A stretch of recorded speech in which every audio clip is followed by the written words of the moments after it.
O'rtoqlar, steyajka tarixida bunaqasi bo'lmagan.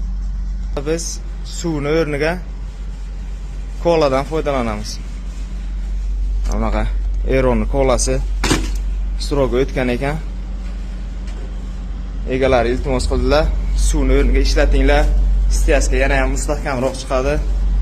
Nima deydi? Cho'rlamaydi. Shunaqa degan gapni qildilar.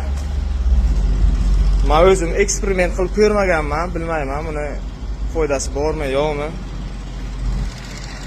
Birinchi marta qilib ko'ramiz.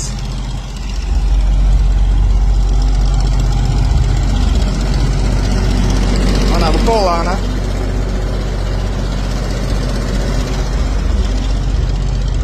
o'zlari shkaturka ishlarida ham koladan foydalangan ekanlar. Yaxshi bo'ldi deylar. Sizlar nima deb o'ylaysizlar? Foydasi bo'ladimi, yo'qmi?